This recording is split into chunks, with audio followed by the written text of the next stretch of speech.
सार दिनैनि नैबे जोलुर बादायलायनायावहाय गाय आलासि महरै बाहागो लाफैना मा बुंनो सानो?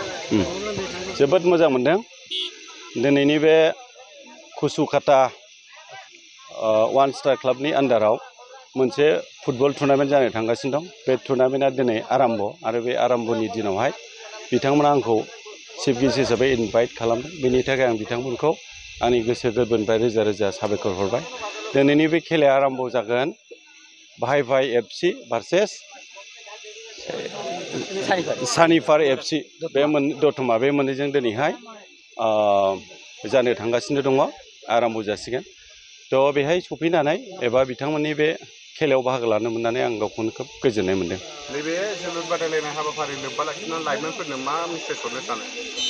लाइमोनफोरनो आं बेखौनो मेसेज हरनो सानो जे फुटबलनि गेजेरजों फुटबल जोनायनि गेजेरजों जोंहा गोबां बेनिफिटफोर दं। बे बेनिफिटफोरखौ जाहाथे जोङो फुटबल जोनायजों लोगोसे लाफायो। जेरै एक नाम्बाराव दङ फुटबल जोनानै जोङो जोंनि फिजिकेल हेल्थखौ मोजां रोखोमै लानो हायो आरो 2 नाम्बारावहाय फुटबल जोनानै जोङो गोबां साख्रिफोर मोननायनि जोंहा रेकर्ड दङ। बे साख्रिफोराव जों स्कप लानो हायो आरो फुटबल जोनानै जोंनि मेन्टेलिटिखौ जोङो बेलेन्सआव दोननानै गोबां खामानि मावनो हायो। जोङो एनार्जेटिक सिन्था खालामनो हायो आरो भबिष्यतआव जोंनि खामानि मावनायाव जोंनि हेल्थआ जोंखौ सापर्ट खालामो। ओंखायनो जोङो फुटबल जोनायजों लोगोसे यांफोरा जाहाथे मोनफ्रोमबो समाजजों लोब्बा थानाय खामानियाव बाहागो लाफानानै जाहाथे समाजनि दुखु सुखु बिपद आफदखौ नायनानै जाहाथे मोजां खामानि मावलाङो, आं बेखौ यांफोरनिसिम खावलायहरो।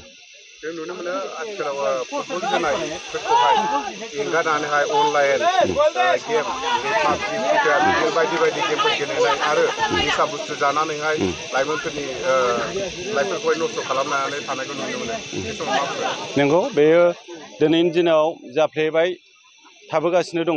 बेखौ होबथानो थाखाय सरकाराबो गोबां राहा लादों, खिन्थु राहा लासेयावबो दिनैसिम साक्सेस जानाय जों नुवाखै। बेनिखायनो आं थोंजोङै खावलायनो लुबैदों जाहाथे लाइमोनफोरा बिदि गाज्रि खामानियाव इनभल्भ जायाबालानो जाहाथे खेला दुलानि गेजेरजों आरो समाजावहाय माखासे समाजनि जानाखि खामानिफोर बे खामानिफोरखौ मावो आरो समाजाव दिनैनि दिनाव जायनाखि गाज्रि लामा लानाय बे सुबुंफोरखौ जाहाथे लाइमोनफोरा गावसोर ओंखारबोनानै मोजां लामा फारसे बोलाङो, बे जिनिसखौ आङो बे लाइमोनफोरनिफ्राय आसा खालामदों। नोंथांनावहाय जोबथि सोंथि, जों नुनो मोनदों नैबे जायनाखि फुटबल बादायलायनाय प्लेग्राउन्ड, बे प्लेग्राउन्डआवहाय फैनानै जोलुर जोफैनो गोबां फैनो थाखाय लामायानो गैयामोन। नाथाय नोंथाङा बेखौ खोना होनायखौ रायजो राजाफ्रा जोबोद गोजोननाय मोनदों। नंगौ, बेखौ मावनानै होनाय जादों। थ' बिथांमोना जोंखौ खावलायदोंमोन जे फुटबल मेच जानो थांगासिनो दं दिनैनि थारिखआव, बेसिम थांनो थाखाय बाइक एबा गारि फिसा एबा हान्था मेलानि थाखाय खोब उसुबिदा दंमोन। दा बिनि थाखाय बिथांमोना खावलायदोंमोन, खावलायनाय हिसाबै मावनानै होनाय जाबाय बिथांमोननिसिम। थ' मावनानै होनो मोननानै आङो खोब गोजोननाय मोनदों। थ' बेनो आंनि मेसेजआ।